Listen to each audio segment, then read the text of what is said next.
ನಮಸ್ಕಾರ ಸ್ನೇಹಿತರೆ, videos for ಪಬ್ಲಿಕ್ಗೆ ಎಲ್ರಿಗೂ ಸ್ವಾಗತ. ಸ್ನೇಹಿತರೆ, ಈ ವಿಡಿಯೋದಲ್ಲಿ ಏನಂತಂದ್ರೆ ನೀವು ಪೊಲೀಸ್ ವೆರಿಫಿಕೇಶನ್ ಅನ್ನ ಅಪ್ಲೈ ಮಾಡಿರ್ತೀರಾ, ಅದು ಏನಾಗಿರುತ್ತೆ ಎಕ್ಸ್ಪೈರ್ ಆಗಿರುತ್ತೆ. ಹಾಗಾದ್ರೆ ಆ ಒಂದು ಅಪ್ಲಿಕೇಶನ್ ಅನ್ನ ನಾವು ಯಾವ ತರ ರಿನ್ಯೂವಲ್ ಮಾಡೋದು ಅನ್ನೋದನ್ನ ನಾನು ಹೇಳ್ಕೊಡ್ತಾ ಇದ್ದೀನಿ.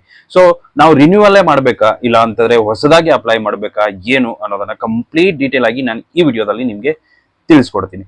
ಸೊ ವಿಡಿಯೋನ ಶುರು ಮಾಡೋಣ. ಅದಕ್ಕೂ ಮುಂಚೆ ಚಾನಲ್ಗೆ ಹೊಸದಾಗಿರೋ ದಯವಿಟ್ಟು ಸಬ್ಸ್ಕ್ರೈಬ್ ಮಾಡ್ಕೊಡಿ. ವಿಡಿಯೋನ ಕೊನೆವರೆಗೂ ನೋಡಿ, ಇಷ್ಟ ಆದ್ರೆ ಒಂದು ಲೈಕ್ ಮಾಡಿ. ಸ್ನೇಹಿತರೆ, ನೀವು ಮೊದಲಿಗೆ ಏನ್ ಮಾಡ್ಬೇಕಂತಂದ್ರೆ ನೀವು ಗೂಗಲ್ಗೆ ಹೋಗ್ಬೇಕಾಗತ್ತೆ. ಸೊ ಮೊದಲಿಗೆ ನಾವು ಏನ್ ಮಾಡೋಣ, ಗೂಗಲ್ಗೆ ಹೋಗೋಣ. ಸೊ ಗೂಗಲ್ ಅಲ್ಲಿ ನೀವೇನ್ ಮಾಡ್ಬೇಕು, ಫಸ್ಟ್ ಸೇವಾ ಸಿಂಧು ಅನ್ನ ಓಪನ್ ಮಾಡ್ಕೊಳ್ಳೋಣ. ಸೊ ಸೇವಾ ಸಿಂಧು ಅಂತ ಟೈಪ್ ಮಾಡಿ. ಸೇವಾ ಸಿಂಧು ಅನ್ನು ಟೈಪ್ ಮಾಡ್ಕೊಂಡು ಎಂಟರ್ ಮಾಡಿ. ಸೊ ಸೇವಾ ಸಿಂಧು ಅಂತ ಎಂಟರ್ ಮಾಡಿದ್ರಪ್ಪ ಅಂತಂದ್ರೆ ನಿಮ್ಗೆ ಲಾಗಿನ್ ಆಗೋದಕ್ಕೆ ಕೇಳುತ್ತೆ. ಸೊ ನಾನು ನಿಮ್ಗೆ ಲಾಗಿನ್ ಆಗ್ಬಿಟ್ಟು ತೋರಿಸ್ತೀನಿ.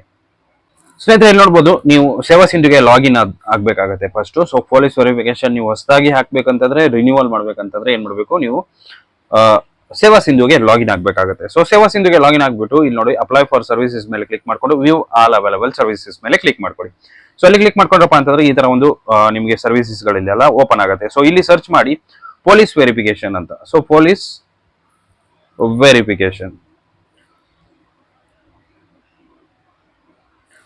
ವೆರಿಫಿಕೇಶನ್ ಅಂತ ಹಾಕ್ಬಿಟ್ಟು ಸರ್ಚ್ ಮೇಲೆ ಕ್ಲಿಕ್ ಮಾಡ್ಕೊಳ್ಳಿ. ಸೊ ಅವಾಗ ನಿಮ್ಗೆ ಏನಾಗುತ್ತೆ, ಒಂದು ಇಂಟರ್ಫೇಸ್ ಇಲ್ಲಿ ಬರುತ್ತೆ. ಇಲ್ಲಿ ನೋಡ್ಬೋದು ಪೊಲೀಸ್ ವೆರಿಫಿಕೇಶನ್ ಯಾವ್ಯಾವ್ದಕ್ಕೆ ಯಾವ್ದು ಬೇಕು ಅನ್ನೋದು ಕಂಪ್ಲೀಟ್ ಡೀಟೇಲ್ ಇಲ್ಲಿ ನಿಮ್ಗೆ ಓಪನ್ ಆಗುತ್ತೆ.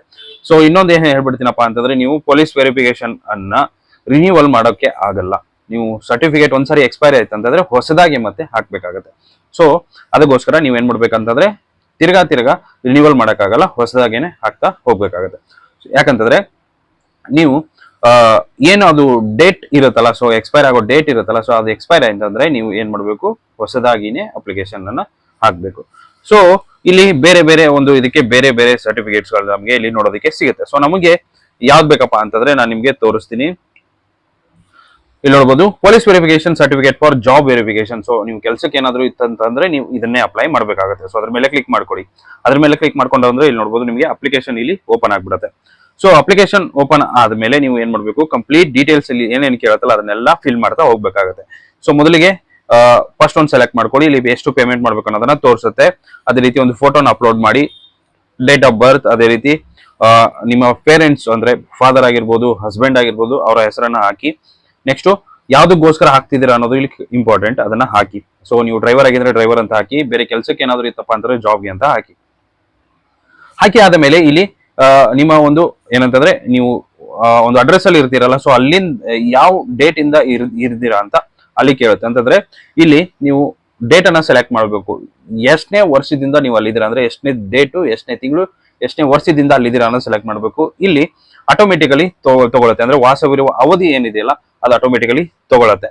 ಸೊ ಅದಾದ ಮೇಲೆ ನೀವು ಪ್ರೆಸೆಂಟ್ ಅಡ್ರೆಸ್ ಅನ್ನ ಹಾಕ್ಬೇಕಾಗತ್ತೆ. ಸೊ ನಿಮ್ಮ ಆಧಾರ್ ಕಾರ್ಡ್ ಅಲ್ಲಿರುವಂತಹ ಅಡ್ರೆಸ್ ಹಾಕಿ. ಸೊ ಅಂದ್ರೆ ನೀವು ಆಧಾರ್ ಕಾರ್ಡ್ ಅಲ್ಲಿರುವಂತಹ ಅಡ್ರೆಸ್ ಅಲ್ಲೇ ಇದ್ರಿ ಅಂದ್ರೆ ಮಾತ್ರ ಹಾಕಿ. ಇಲ್ಲ ಅಂತಂದ್ರೆ ನೀವು ಆಧಾರ್ ಕಾರ್ಡ್ ಅಲ್ಲಿ ಬೇರೆ ಅಡ್ರೆಸ್ ಇದ್ದು ನೀವು ಬೇರೆ ಕಡೆ ಇದ್ರಪ್ಪ ಅಂತಂದ್ರೆ ಅದಕ್ಕೆ ನಿಮ್ಗೆ ರೆಂಟಲ್ ಅಗ್ರಿಮೆಂಟ್ ಬೇಕಾಗುತ್ತೆ. ಸೊ ಆ ರೆಂಟಲ್ ಅಗ್ರಿಮೆಂಟ್ ಅನ್ನ ತಗೊಂಡ್ಬಿಟ್ಟು ಅಗ್ರಿಮೆಂಟ್ ಅಲ್ಲಿ ಏನ್ ಅಡ್ರೆಸ್ ಇರುತ್ತಲ್ಲ ಅದನ್ನ ಫಿಲ್ ಮಾಡಿ ಆದ ಮೇಲೆ ಕೆಳಗಡೆ ಪರ್ಮನೆಂಟ್ ಅಡ್ರೆಸ್. ಸೊ ನಿಮ್ಮ ಆಧಾರ್ ಕಾರ್ಡ್ ಅಲ್ಲಿ ಇರುವಂತದ್ದು ಅಡ್ರೆಸ್ ಪರ್ಮನೆಂಟ್ ಇತ್ತಪ್ಪ ಅಂತಂದ್ರೆ ಅದನ್ನ ನೀವು ಇಲ್ಲಿ ಫಿಲ್ ಮಾಡಿ. ಸೊ ಅದು ಫಿಲ್ ಆದ್ಮೇಲೆ ನೀವೇನ್ ಮಾಡಿ, ಇದನ್ನ ಡಿಕ್ಲರೇಷನ್ ಅಗ್ರಿ ಕೊಟ್ಬಿಟ್ಟು ಕ್ಯಾಪ್ಚಾ ಕೋಡ್ ಅನ್ನ ಹಾಕ್ಬಿಟ್ಟು ಸಬ್ಮಿಟ್ ಮೇಲೆ ಕ್ಲಿಕ್ ಮಾಡಿ. ಸಬ್ಮಿಟ್ ಮೇಲೆ ಕ್ಲಿಕ್ ಮಾಡಿದ್ರ ಅಂತಂದ್ರೆ ನಿಮಗೆ ಏನಾಗುತ್ತೆ, ಒಂದು ವೆರಿಫಿಕೇಶನ್ ಅಂತಂದ್ರೆ ಒಂದು ಪ್ರಿವ್ಯೂ ಓಪನ್ ಆಗುತ್ತೆ. ಇಲ್ಲಿ ನೀವು ಎಂಟ್ರಿ ಮಾಡಿರೋ ಅಷ್ಟು ಪ್ರಿವ್ಯೂ ಇಲ್ಲಿ ಓಪನ್ ಆಗುತ್ತೆ. ಸೊ ನೀವು ಅದನ್ನ ಏನ್ ಮಾಡ್ಬೇಕು, ಕಂಪ್ಲೀಟ್ ಆಗಿ ನೋಡಿ ಆದ ಮೇಲೆ ಕರೆಕ್ಟ್ ಇದೆಯಾ, ಏನಾದ್ರು ಮಿಸ್ಟೇಕ್ ಇದೆಯಾ ಅನ್ನೋದನ್ನ ನೋಡಿ. ಏನಾದ್ರು ಮಿಸ್ಟೇಕ್ ಇದ್ರೆ ಎಡಿಟ್ ಅಂತ ಆಪ್ಷನ್ ಬರುತ್ತೆ, ಅದನ್ನ ಕ್ಲಿಕ್ ಮಾಡ್ಕೊಂಡು ಎಡಿಟ್ ಮಾಡಿ ತಿರ್ಗಾ ಸಬ್ಮಿಟ್ ಮಾಡಿ ಆದ ಮೇಲೆ ಕೆಳಗಡೆ ನಿಮಗೆ ಏನಂತಂದ್ರೆ ಒಂದು ಅಟ್ಯಾಚ್ ಅನೆಕ್ಸರಸ್ ಅಂತ ಒಂದು ಬಟನ್ ಬರುತ್ತೆ. ಸೊ ಇಲ್ಲಿ ಕೆಳಗಡೆ ಸೊ ಅದ್ರ ಮೇಲೆ ಕ್ಲಿಕ್ ಮಾಡ್ಕೊಂಡು ಅಲ್ಲಿ ಕೇಳಿರುವಂತ ಡಾಕ್ಯುಮೆಂಟ್ ಅನ್ನ ಅಪ್ಲೋಡ್ ಮಾಡಿ.